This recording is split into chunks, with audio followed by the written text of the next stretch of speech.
So maliwanag na ang Pilipinas ay tumulong at talagang nagpakita ng partisipasyon. Matagal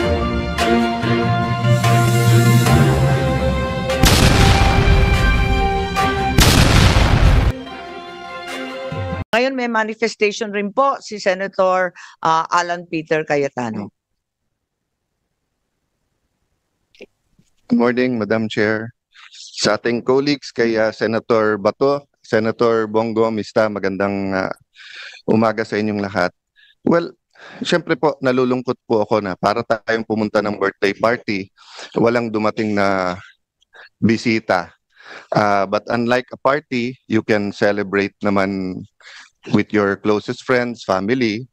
Pero dito po sa hearing,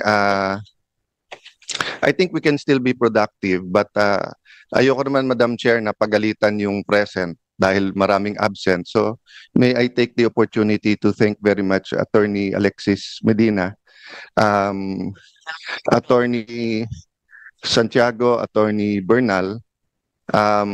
Alam namin na pag ganito kabigat yung issue ay may consequences din yung pagsasalita, may consequences yung pag-a-appear. But Madam Chair, I think, more than kind last hearing in terms of not pressing my questions kapag sinabi nilang sub judice. But just to clarify, well settled na yan, whether sa jurisprudence or sa history ng Senate, na mere filing of a case or mere pendency of the case does not stop the hearing, nor is it a reason for them not to discuss. In fact, pagka yung executive department, matetest pa nga yung consistency na kung ang sasabihin nila dito at sasabihin nila dun sa korte ay pareho. Yung sub judice rule kasi, and correct me later on, Attorney Medina, kung mali, it's really more of to protect the integrity of the court and the fairness para hindi dinidiscuss yung case, para hindi sila ma-pressure. Yung sub judice rule is not meant para yung kung may inconsistency sa ibang bodies, sa SEC, quasi-judicial bodies, or dito sa Congress or sa Senate. Kasi kung yun po ang kaso, di lahat ng ginagawa ng mga COM ngayon, ng mga TRICOM, QUADCOM, ang kailangan lang gawin ng witnesses nila ay mag-file ng kaso against themselves, tigil na yung hearing, no? Number two, there are many points regarding other guests. For example, General Torre, no? He's not covered by executive privilege unless the president talked to him directly. Ang executive privilege, pagkaalam ko, kasi kasama po ako doon, ako po nag-chair nung investigation sa ZTE nung na-discuss po itong mga issues na to at na-bring up for the first time in, at least in a recent history, yung executive privilege. Ang purpose ng executive privilege, pareho din ng purpose nung privilege na binibigay, for example, sa journalist, that hindi nila kailangan sabihin kung sino ang kanilang source, or kaya mag-asawa, or yung doktor at pasyente, or abogado at saka kliyente. Ang purpose kasi nun, the client and the lawyer can freely discuss. Ganun din, ang doktor at saka pasyente can freely discuss kasi they will not be compelled to testify, no? Against his client, against doctor. Pero lahat yan meron ding isa pong exception, no? For example, sa doctor, if iaminin sa kanya that a crime is about to happen sa United States, then they are required to say that. So ganun din po dito sa executive privilege.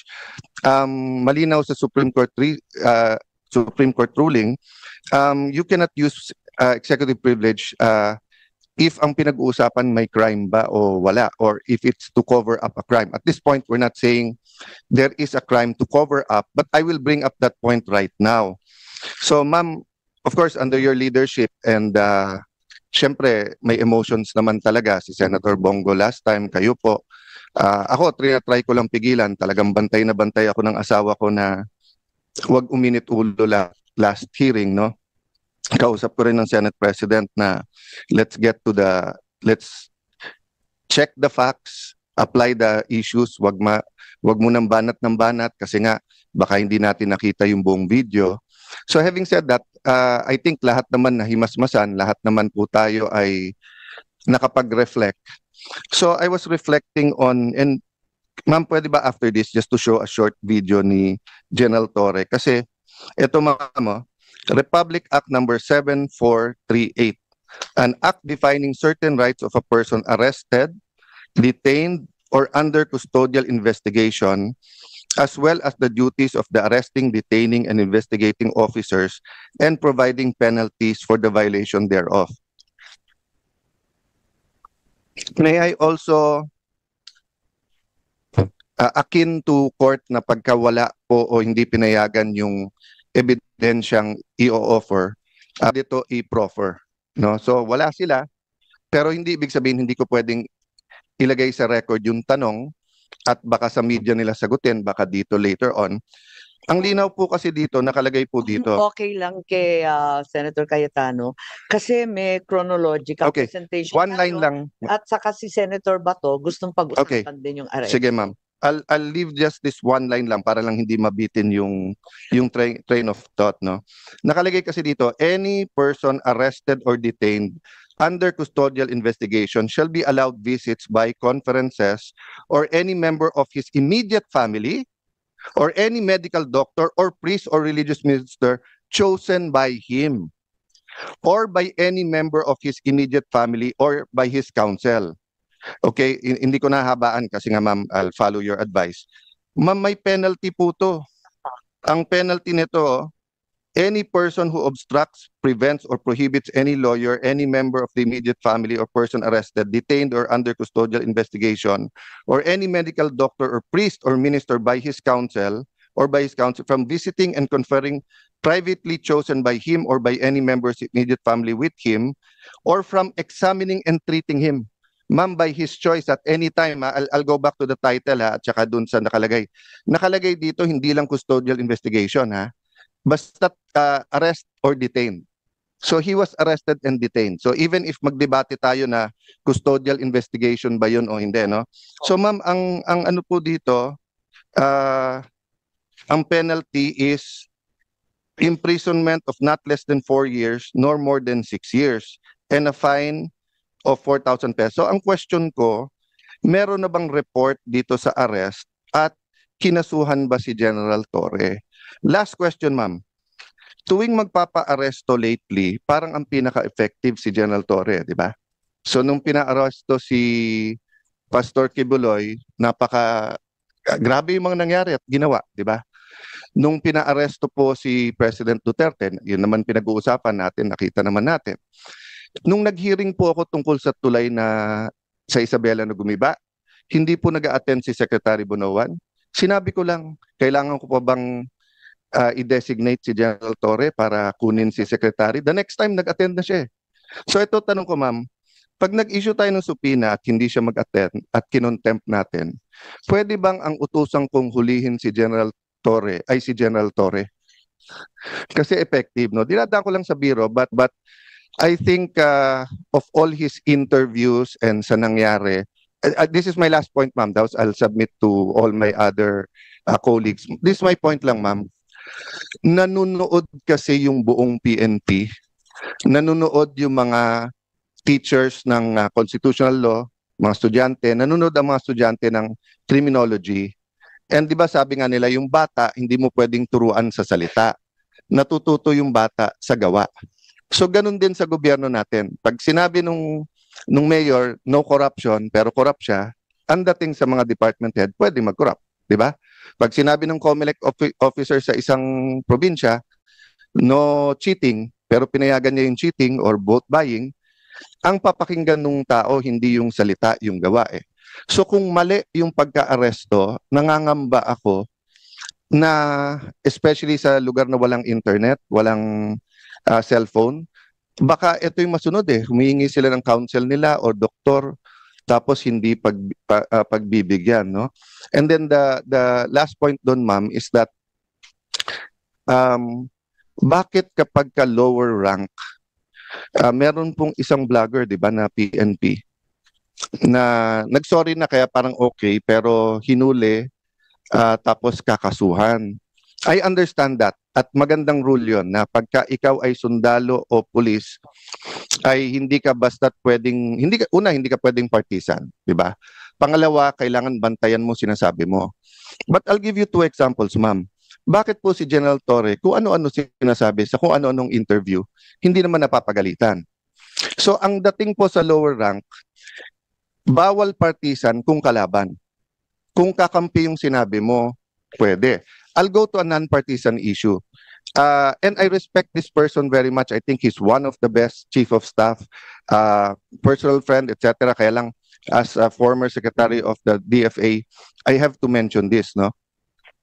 When the AFP chief of staff said, prepare kasi madadamay tayo kapag ka-invade yung Taiwan, tayo po ay may one China policy. Ano po ang magiging reaction natin nung sa Marawi siege kung sinabi ng China, prepare kasi pag sinugod nila yung Marawi kapag nilabanan nila yung secession sa Mindanao, mai-involve tayo. Magre-react din yung foreign affairs natin, hindi ba? Kasi nga may one China policy tayo. Don't get me wrong, ha? Ayaw natin ng gulo sa Taiwan. Nakikisimpekto tayo sa democracy ng Taiwan. We want them to coexist with mainland China. But having said that, we have to be sensitive. So the right person to speak is either the DFA or the presidential spokesperson, hindi po sundalo or police, no? So I'll stop there, ma'am. Pero sana nga consistent tayo para hindi nalilito yung mga kawani ng gobyerno kung ano talaga ang tama at ano yung mali. Thank you, Madam Chair. Maraming salamat, Senator Cayetano. Maliwanag na maliwanag ang inyong pag-unawa at pagbabalangkas nung sub-judice pati yung executive privilege kasi naging cabinet member nga kayo at talagang may limitasyon yon. Mag-umpisa tayo kung hahayaan ninyo ng chronological at nais ko lang ipakita na sa kaguluhan nung nakaraang taon, sa Mayo pa lamang nagkaroon na ng briefer tungkol sa aresto ni Presidente Duterte. Hindi tama yung sinasabi na walang kinalaman ng Pilipinas dito. Ilang beses tinatanggi ng ating mga opisyal, sana narito sila para ipaliwanag. Subalit nag-press release po ang liwaliwanag nung DOJ Assistant Secretary Miko Clavano, May 8 ang kanyang mga press release at sa kalagitnaan ng kaguluhan tungkol sa PI, yung ating People's Initiative sa kaguluhan ng Davao at Maisog rallies ay biglang nagkaroon ng bagong briefer na ginagawa ng DOJ. Ito ay unang-una for the potential arrest of President Duterte, ikalawa ang pagbabalik ng Pilipinas sa ICC. Maliwanag na last year pa, May of 2024, nag-umpisa na ito. At sabi rito, aware naman tayo na yung policy ay hindi papasukin ng ICC. Pero posible naman mag-iba. So, yun ang nakakaabala dito. Mayo pa lang, pinaplano na yata ito. At kahit sinasabi ng ating kagalang-galang Secretary of Justice, sana narito siya, sabi niya, labas-masok ang dayuhan sa Pilipinas. Libo-libo sila, daan-libo pa ang pumapasok na waring di natin nalalaman. Ngunit, kilala ng ating Bureau of Immigration ang ilang ICC mga tauhan na klaro na pumasok dito. Unang-una, maliwanag, si Maya Destura Bracken. Dumating noong October 4, 2024. Siya ay galing US at interpreter siya noong ICC. Maliwanag po yan. At maliwanag din na dumating siya sa Pilipinas. Ikalawa, andito din yung protection expert para ipagtanggol ang mga testigo. Ang pangalan, William Rosato, dumating sa Pilipinas October 15, 2024. Mahabang pagpaplano to. Nakita din natin na may dumating din na isa pang protection expert at iba pang mga dumating na si Amir John Kasam. Dumating October 20. At yung investigador dumating din sa October 24, siya yung huli. Ang huling ICC na nasa record ko, October 24, Glenn Roderick Thomas Cala. Siya naman yung investigador at hindi ko alam kung kumpleto na ito dahil meron pang binabanggit na Robin Croft na abogado naman nila at may binabanggit din sa kanilang mga usapin na bagong team ng tatlo parating daw ng 19 October. Hindi ko na nakuha yung pangalan pero maliwanag na merong mga dumating na ICC at nagpakilala bilang tauhan talaga ng ICC na may kanya-kanyang espesyalidad. May protection expert, may investigador, may interpreter, may abogado. Klaro po yun at itinira, hindi natin sa sigurado ang binabanggit at sinulat nila sa kanilang immigration papers, Midas Hotel, Raffles Hotel, Diamond Hotel. Humingi rin sila ng protection detail and transport sa Pilipinas. So maliwanag na ang Pilipinas ay tumulong at talagang nagpakita ng partisipasyon. Matagal